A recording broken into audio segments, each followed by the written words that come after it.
Thomas Badger Ward, tuning the Sport Icons.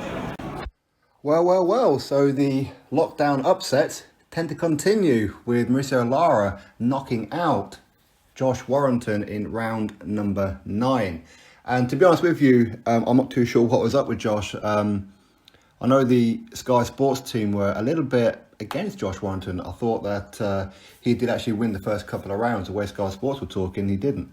But he was kind of flat, and for some reason Josh Warrington was trying to trade, and I guess that he went in there because he looked at Mauricio Lara with the fact that he came in with 2 losses on his resume. He's a very, very young man, and he thought, you know what, I'm just going to knock him out because he's been knocked out before, so I'll knock him out. But the problem is with Josh Warrington is that he doesn't carry that big punch power, and that's the problem.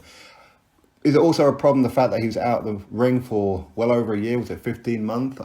Was it a problem the fact that there was no crowd there? Of course, Josh Warrington, he does like to have his Leeds fans and that behind him. He's a bit of a showman. But in this fight, it just seemed quite flat at times. I thought Mauricio Lara, massive credit, by the way. I thought Mauricio Lara is obviously much better than what people were giving him credit for. I thought Mauricio Lara, quite clearly, big puncher.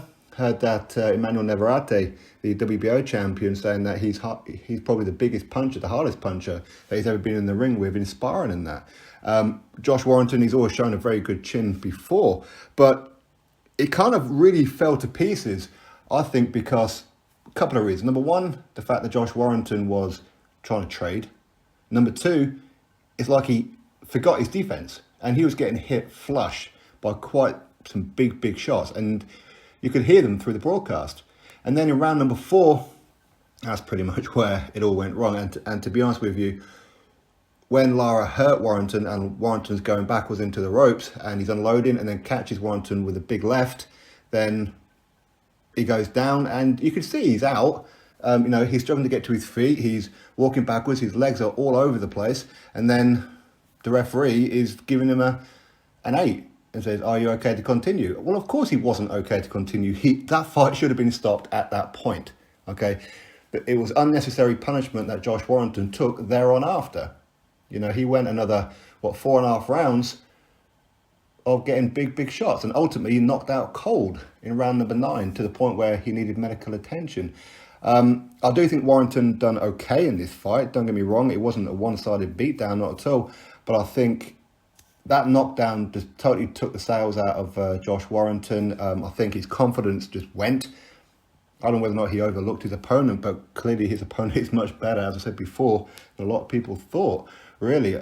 But massive credit to Mauricio Lara. I thought Mauricio Lara fought very, very well. Took some big punches himself, but as I said before, Josh Warrington, not the biggest puncher in the world. He really isn't. So what you don't do when you're Josh Warrington is trade. You do what you do, which is move. Box, move. Frustrate your opponent. Move. That's what you do. You don't trade. And I think, in my opinion, that's what fell apart for Josh Warrington. And that knockout in round number 9, to be honest, you could see it coming. You could see it coming a mile off, which is why I go back to round number 4 and say the referee, yes, he was giving Josh Warrington the benefit of the doubt and everything, but you could see he weren't there. You could see. Yes, it was very close to the end of the round, and don't get me wrong, I was up on my feet saying, hold on. But listen, it is what it is. Everyone takes a loss once in a while. You have to see what happens with Josh Warrington going forward. But anyway, congratulations to Mauricio Lara for inflicting the first loss on Josh Warrington's career with a brutal knockout in round number 9. Drop your thoughts below, click thumbs up, subscribe. Catch you all in the next video.